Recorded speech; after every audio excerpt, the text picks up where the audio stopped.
I need to know that you are capable of taking accountability for the pain that Monty feels because you're in jail. And if you don't, my biggest fear is that your relationship crumbles.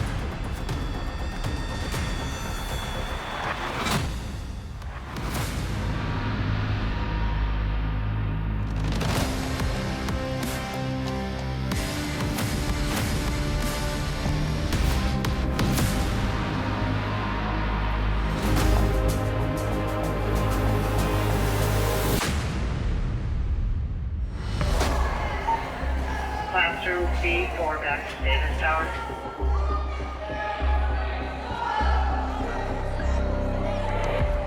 Hey, what's going on? Hi. I got Dr. Jeff right here. Hi. Hey, how are you, Good, Saya? how are you? Nice to meet you. Nice to meet you.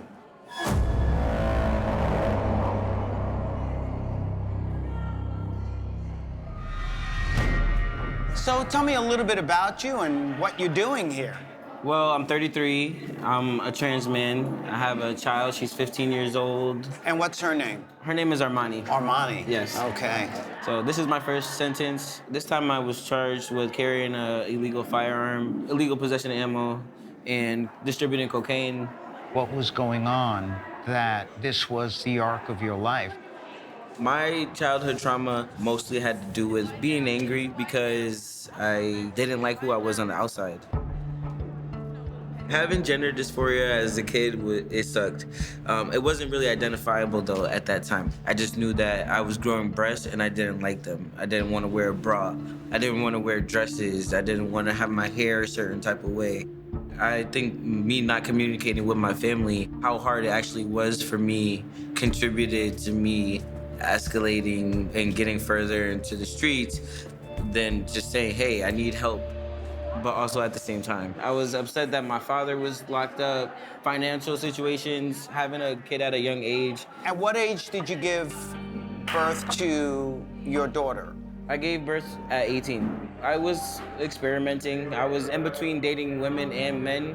And who's been raising your daughter? For the past 5 years, my mother has been raising my daughter. Wow. So let's talk about Avery. What are her feelings towards you that you know of? I could say I probably let her down a lot of times. How? Just not being a good brother to her. I was just real mean to her when we were younger. And why her? As a child, I was extremely jealous of her. Me being punished and then watching her be rewarded for her good behavior, that created resentment. And I honestly haven't even been able to fully repair that with her yet. So your family, they don't really know your pain. No, they don't. They don't have no idea. So that must be very lonely for you. Yeah. Asaya, stop running. You need to share that pain with Avery.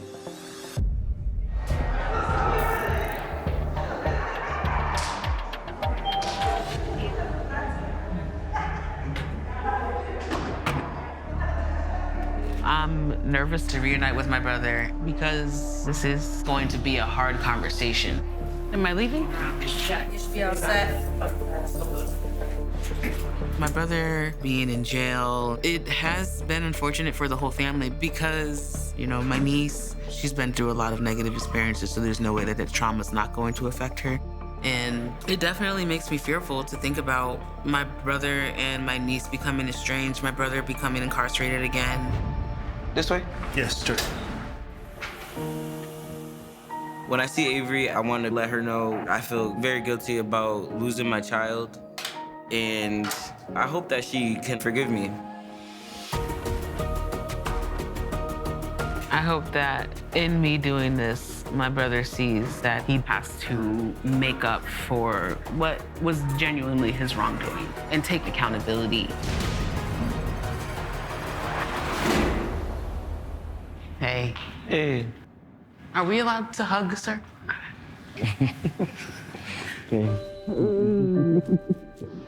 How are you? I'm all right. How are you doing? I'm good. Tired. Thanks. You okay? No, I'm really happy to see you. You look a little bit like Dad right now. Oh, God. Especially the crying. Just like Dad. Hey, How are you doing? Good, how are you? How are you doing? I'm all right. I think in many ways, Asaya wants his sister to connect with him and what his pain feels like. And unless they experience that pain together and work through it together, I fear he'll end up in jail yet again. So, how long has it been since you guys last saw each other before you got together here? 5 months. So it's been a little while. Wow. So how does it feel? It was a little triggering walking in here and seeing you in the suit. And like I said, you look a little bit like Dad.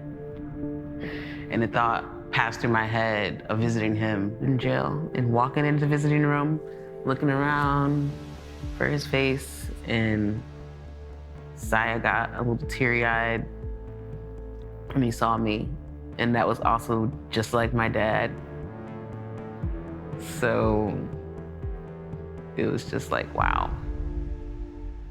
You know, the apple doesn't fall far from the tree. But also, we have an uncle and a cousin who is also currently incarcerated. So unfortunately, it's a pattern with my family.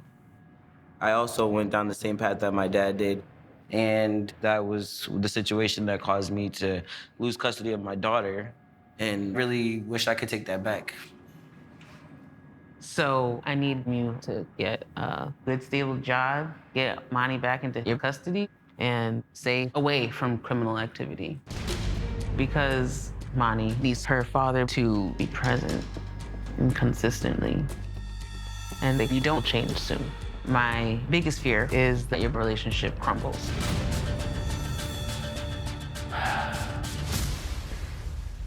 I don't want her to feel the same trauma of my childhood with having our father being in jail, because that trauma, that pain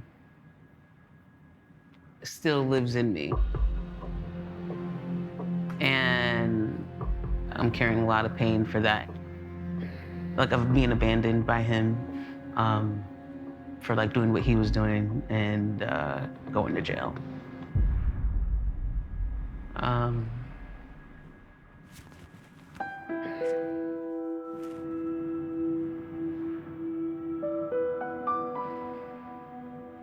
It's okay. It's okay. It's all right. Why does that bring tears to your eyes now?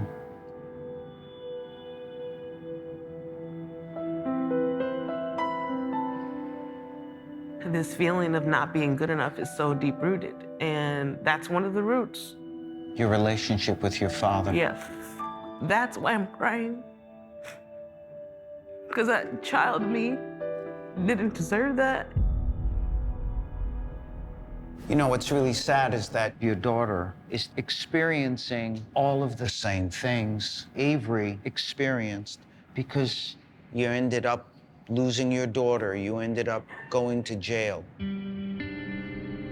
Yeah, I didn't see the full connection until she talked more about how she felt about our dad.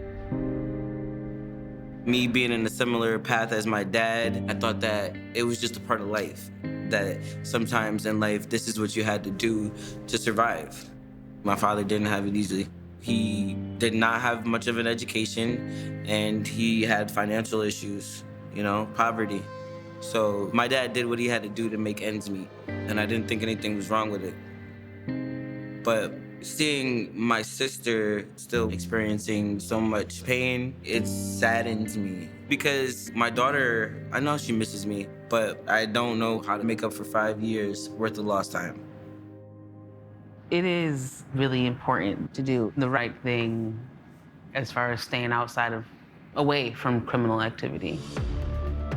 Incarceration, dealing drugs, living the street life should not be normalized in our family. And I need you to change right now. Okay. And that could be exactly how it's done, and how the cycle gets broken. So the healing begins.